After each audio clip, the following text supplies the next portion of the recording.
right, Islam, we back on strong. Okay, so we dealing with two covenants right here.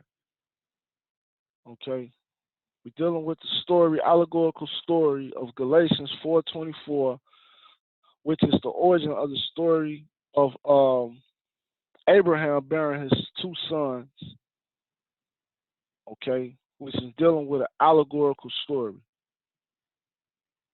Okay, because this is the story of how Isaac, which the brother Melvin just described to us from his thorough research, that Isaac was the father of Jacob, who Isaac was the son of Abraham. All right. Right. In the beginning of the story, Hagar and Sarah, they telling you that none of these people existed. That was all allegory. All right.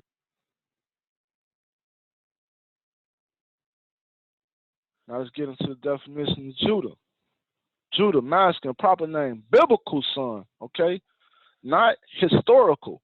Because you got to know the difference between historical and biblical, okay? Because everything biblical is allegory.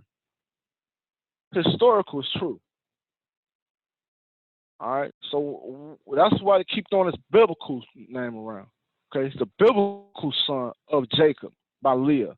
Also the name of a tribe of Israel from Hebrew, Yehuda, from stem YDH, literally praise.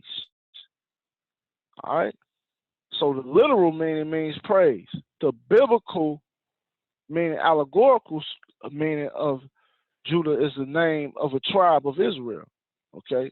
I'm just giving you different examples on how to study this, how to look at this, and come up with your own understanding of how all this is allegory. Okay, now my computer screen freezing up.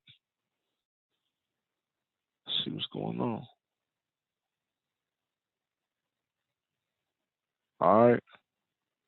Just to give y'all some history. We always want to get history because history and law go together. Law and history go together, 100%.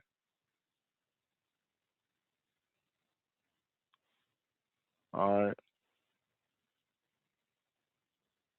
And if you want to look up something interesting, look up the word Sarah. Why they use the word Sarah?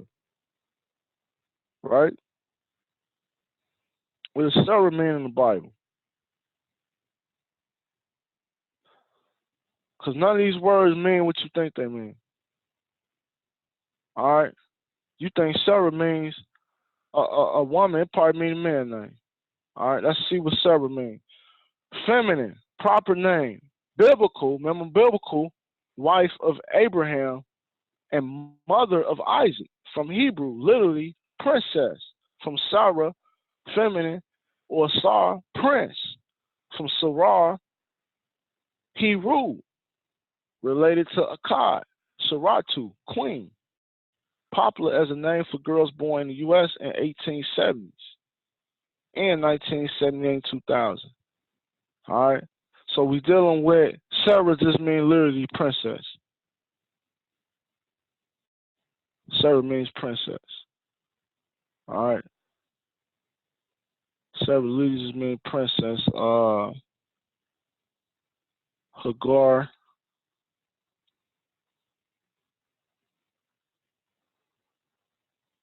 So they letting you know that Sarah is a name for royalty. Hagar, Ismael. Okay, here go another Moorish name, Ismael. And when you get into the Moorish names, you're going to see that all this Elohims, or the 7 planets of the Bible that's mentioned in the Bible, all have Moorish names. You have Ismael, you have Michael, you have Raphael, you have Gabriel. Why all of them got L's? Because they describing the Elohims, which is the names of God, the Moors. An angel means a messenger. Don't mean some ghost.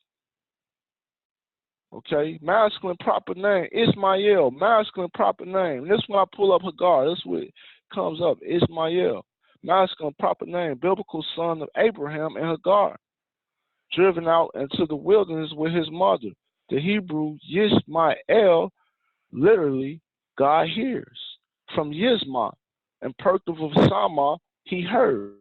The Arabs claim descent from him. Figurative sense of an outcast, okay, whose hand is against every man, and every man's hands against him is from Genesis. That looks like 16 verse 12, related to Ishmaelite. All right, so we've seen all these names are ancient Moorish names. Okay, so we've seen everything related to the Hebrew Israelites, started by Frank Sherry and William Sanders Crowdy. Everything that started off this was off the Moorish science, dealing with Els.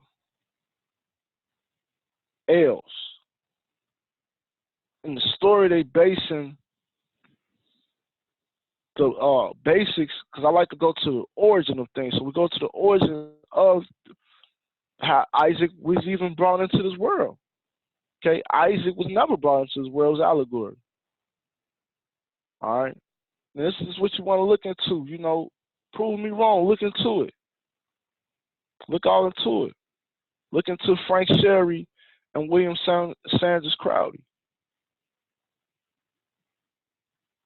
All right. You want to look into that. See for yourself. You know, half has not been told. Okay, we got Elohims. All right. You got 7 Elohims. You got the circum 7 science. Nationality, what we the people. Or aggregation of men. All right, we know man is mind. Existing in the form of an organized jural society. Okay, what's a jural society? Jural means a legal scholar, or people who are legally fit, jurists. All right, dealing with jurists and jurisprudence. Jurist means law. Okay. Inhabiting a distinct portion of the earth, speaking the same language, using the same customs, like Els and Beys, possessing historic continuity under our mothers and fathers, and distinguished from other like groups by their racial origin or characteristics. All right, and generally, but not necessarily, living under the same government and sovereignty. All right, and that's followed by case law. Montoya versus U.S. All right, you can look these case laws up, and you can do your homework on this. Just don't take their word for it. Do your homework on these case laws. Google them up. See what they was all about. Get deep into it. Study it. Okay, because it's dealing with nation on that case law. All right. So we're gonna say we'll go past the case law. It says besides the element of autonomy or self-government, that is the independence of the community as a whole from the interference of any foreign power in its affairs or any subjection to such power. It is further necessary to the constitution of a nation that it should be an organized jural society. All right, you can't be a nation if you don't have nobody that know the law. It has to be a nation has to be dealing with law, self-government, autonomy. All right. It says that is both governing its own members by regular laws and defining and protecting their rights. See, that's what a jural society does. What you call consuls or ministers, diplomats, jurists. Okay, government officials, that's what they do. They protect their members' rights or their nation members' rights. You can't have a nation if you don't got nobody to protect the nation. And respecting the rights and duties which attach to it as a constituent member of the family of nations. All right? You want to tie yourself back to the family of nations. All right? Black, African American, Hebrew Israelite, Indian are not nations. Do they have a jural society? Do they have self-governments that's independent from foreign power and not subject to foreign power? All right. Hebrew Israelites call themselves black. Black has no standing in the law. Where's the black nation? Because last week, Dred Scott case, blacks had no standing in the law. You're not protected under the laws.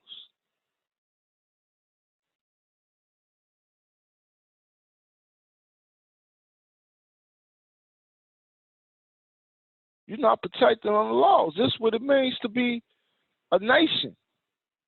It means to be a people, organized jural society. It means we all got to be competent in the law. Speaking the same language. Using the same customs.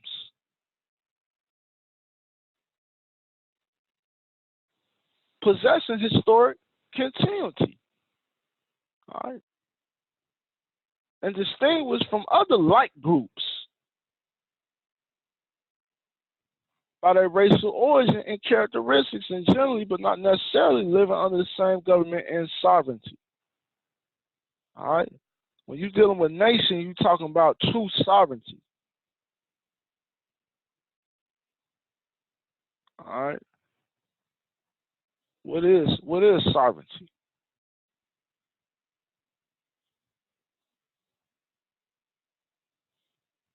See what sovereignty is.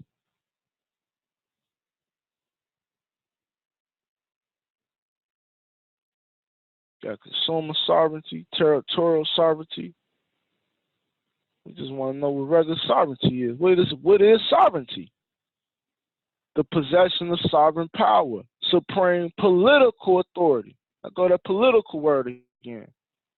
All right, you talk about I'm sovereign to the land, I'm indigenous to the land, I'm this and that.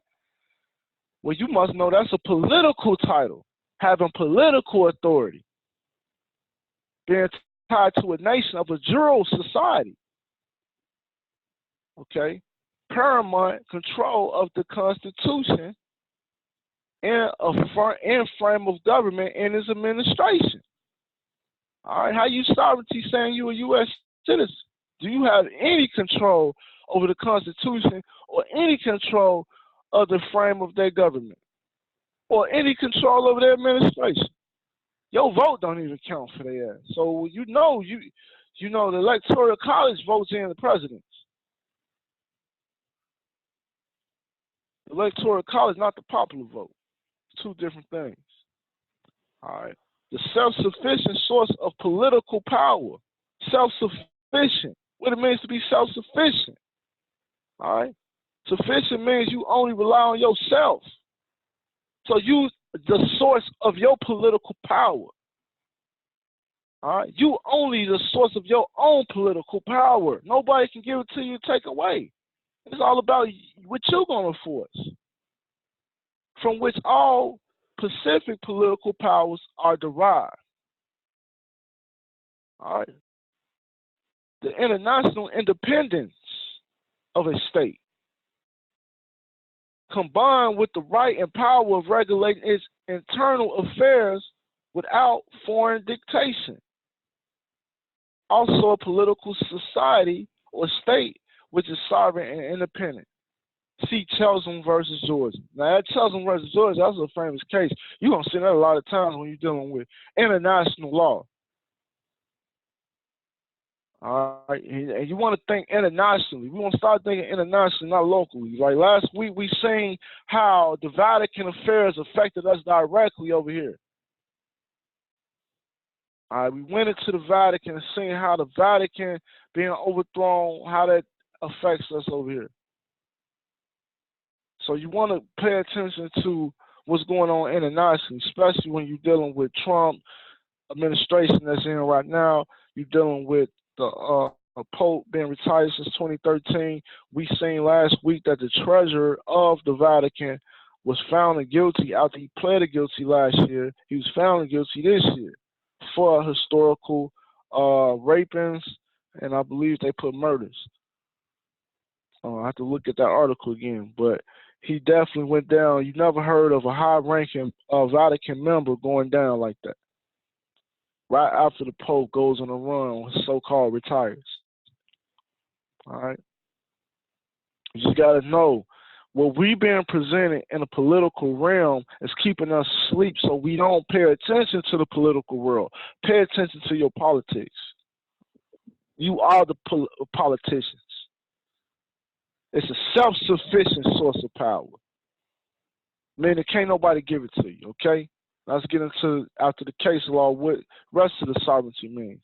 It says the freedom of the nation. Okay, what was the nation? The Zero Society, organized by Zero Society, a group of people, all right, has its correlate in the sovereignty of the nation. Political sovereignty is the assertion of the self-determinate will of the organic people. Okay, and then is the manifestation of its freedom. Okay, so it's telling you it's the assertion of the self-determined will of the organic people. You say you aborigines or aboriginal, so you saying you are the organic people of the land. All right. When we get to talking about the sovereignty word, is deep because you got these groups calling us sovereign citizens because we claim to be the organic people, and we saying we have a self-sufficient source of political power from which all political powers are derived. All right.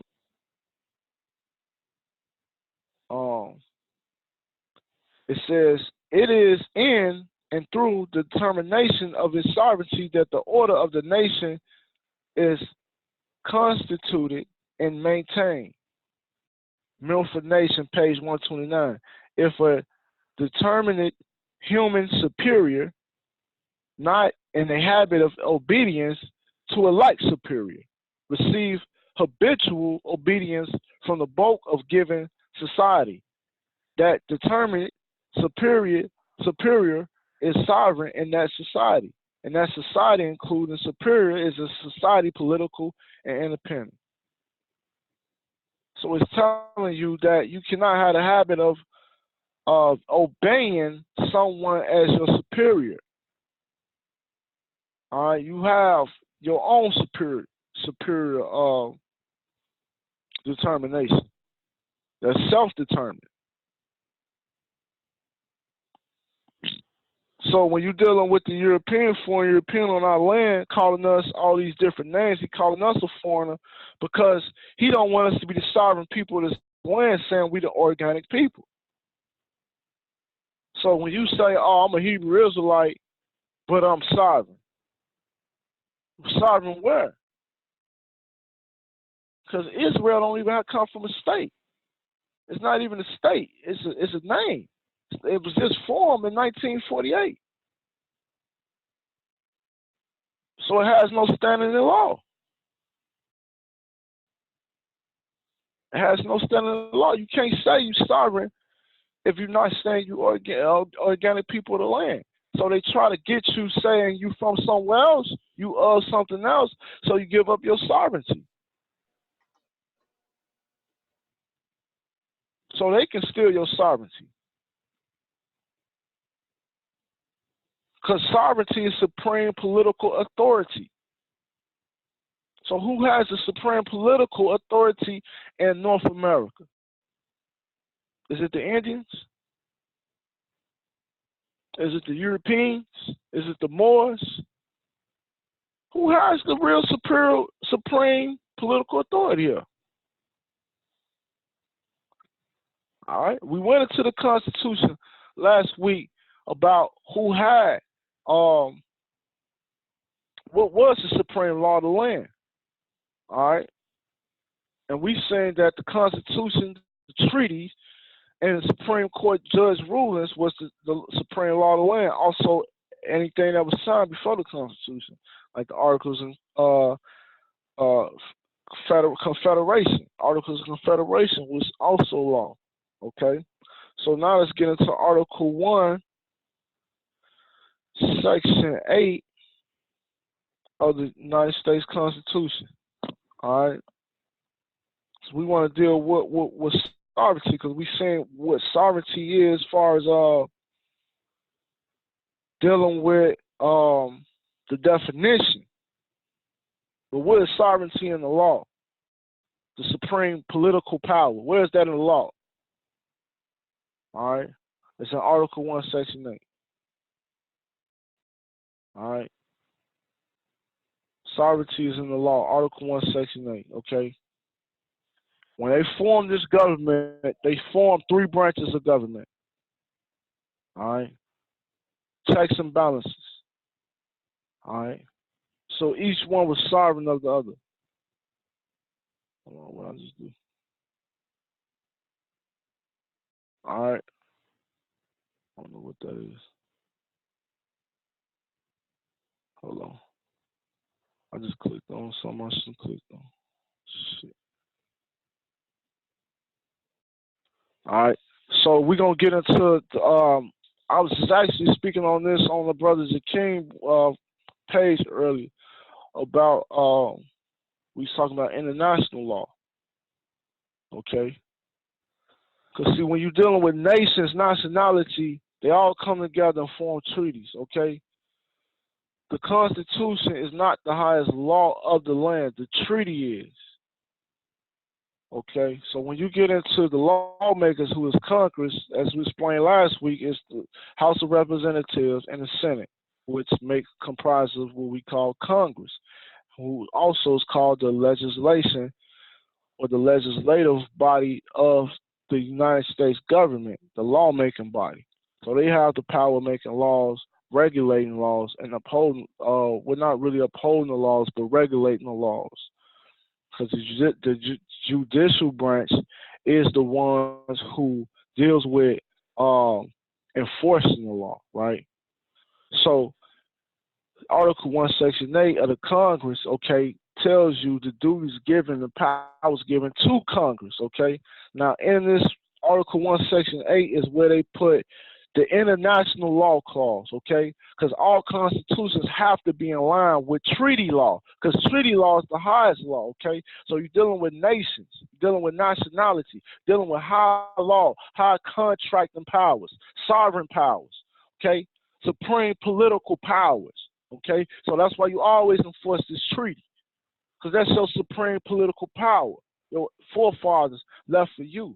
And you don't believe me, I'm going to show you right here. Supreme law and international law is all in your Constitution. The Constitution covers all, okay, that we made for the United States Corporation, okay. Section 8, the Congress shall have power to lay and collect taxes, duties, imposts, excises, to pay the debts and provide for the common defense and general welfare of the United States. But all duties, imposts, and excises shall be uniform throughout the United States. So they're letting you know that everything that Congress lay down, pretty much, they have the power to regulate a lot of things, exercise a lot of things, and it's going to be uniform throughout the United States. Okay. Now, clause 3 right here says to regulate commerce with foreign nations, all right, and among the several states. Because remember, the several states in the United States are 2 separate entities, all right, and with the Indian tribes, all right. So what are they saying in one line? Okay, that Congress has the power to regulate commerce. What's commerce? That's commercial activities. That's money. That's fiat. That's business, trade, export, import, right? So Congress has the duty to do that with foreign nations and among the several states, because the several states is another domestic nation that are separate from the United States, but of a part of the United States. All right? So that's why they said first foreign nations. So they list all the foreign nations, include that's the Moors, right? Then you got the several states, which is the original 13 colonies, right? And then you got with Indian tribes. So why don't got Indian tribes with the foreign nations? Because Indian tribes is domestic.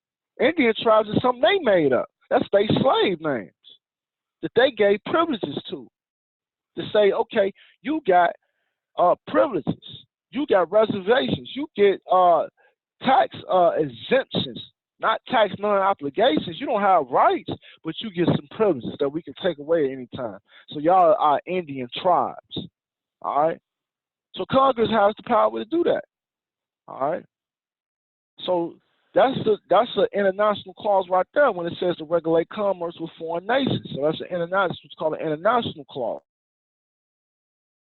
Okay, now you get into this some more. What Congress has the right to do. Okay, you go down to clause I believe this 8 right here, clause 8 right here. Okay, it says Congress also has the power to define and punish piracies, okay, and felonies committed on the high seas, and offenses against the law of nations. That go that word law of nations again. Then we just see that in when we're dealing with nationality and different definitions. Okay, so what is this one sentence saying? Okay, to define and punish piracies and felonies committed on the high seas. Okay, because this Constitution only granted them admiralty jurisdiction, right? They only have contracting powers on the high seas and powers within their nation, meaning they subjects and citizens on the land. 10 by 10 squares, right? Washington, D.C., District of Columbia. They only have contracting powers to deal with their own. Now, we gave them this Constitution and banner so they can do commerce on the high seas. Why? Because they was getting robbed by who? Pirates. Who were the pirates? The Moors. The Moors. They call us pirates. All right? Piracies. When you see piracies and felonies, because felonies, they can only charge you for a crime that's committed on the high sea. They don't have the jurisdiction to charge you for anything on the land. They don't have the jurisdiction to charge you for anything on the land because they don't have no part of the land. Except they District of Columbia, 10 by 10 square miles. All right? And offenses against the law of nations. Okay? So that's the international clause in it again. Okay? Offenses against the law of nations. What's the law of nations? International law. That's an international law clause. What's the international law and agreements that we made with them? The treaties. Everything is treaty. Everything is status. Everything is about nation, nationality. Okay? Enforce this Constitution. That's what the prophets say. Enforce our Constitution. Remember, this is your Constitution against them. All right? This is your Constitution.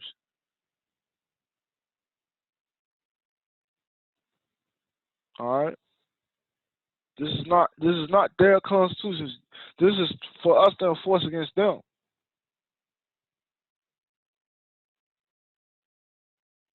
Okay. Now we get to Article 1, Section 10.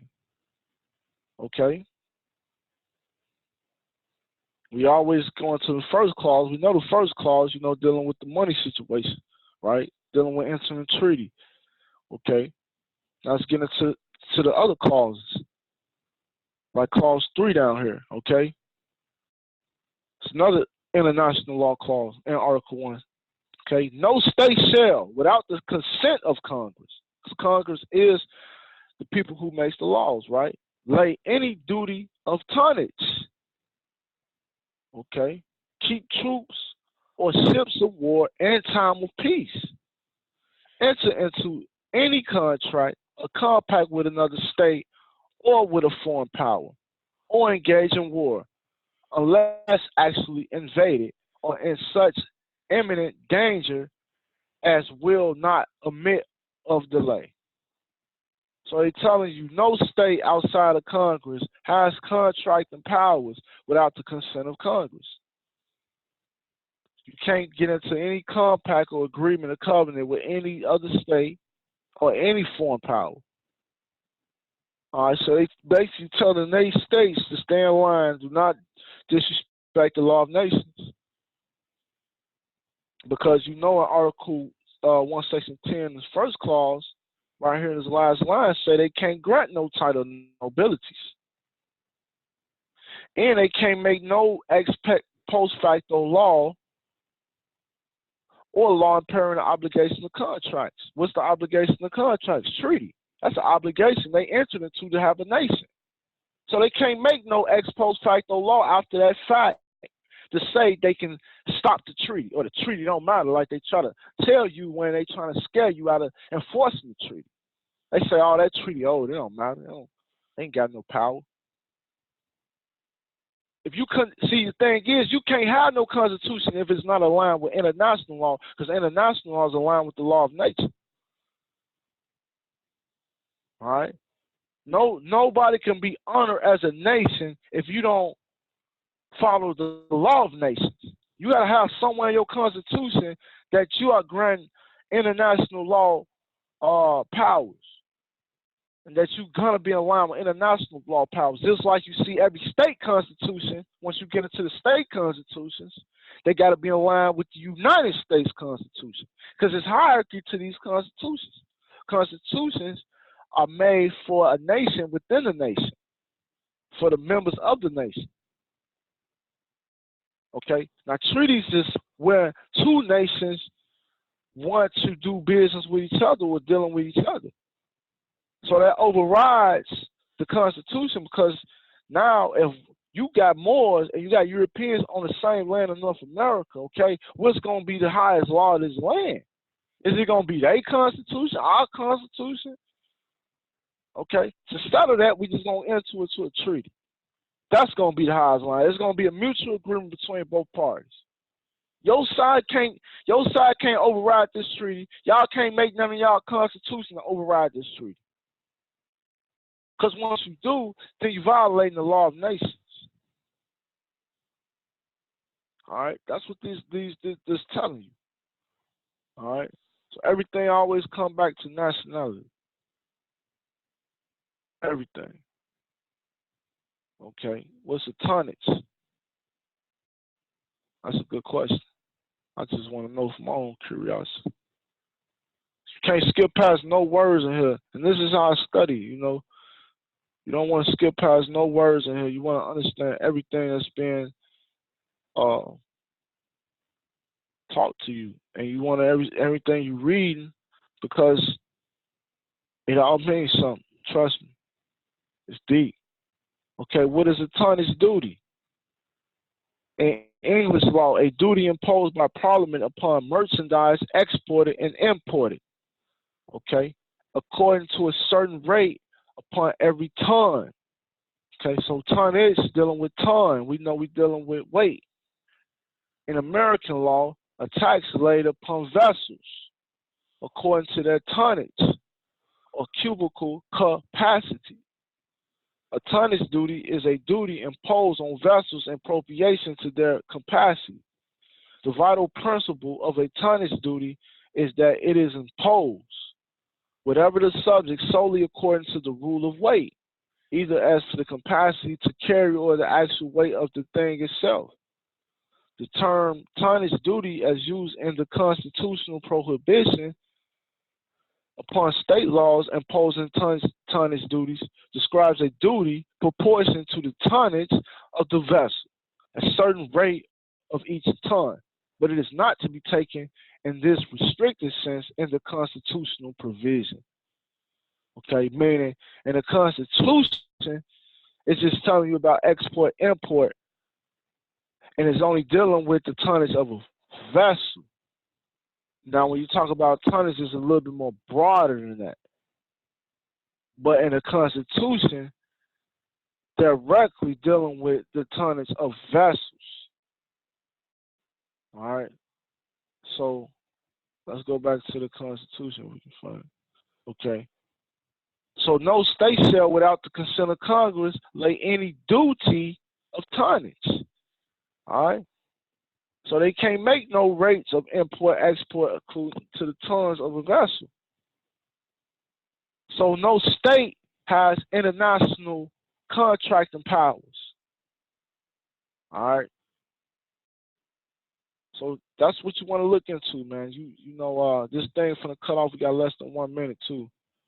So you want to stay on nationality. Okay, don't get caught up in these small subgroups that's steering you away from nationality and not dealing with law. None of these groups are dealing with law. That's my point. A nation has to be a jurist society.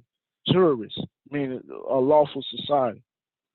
We're going to conclude this meeting too. If y'all got any questions, anything, you can let me know right now. Or we can, text.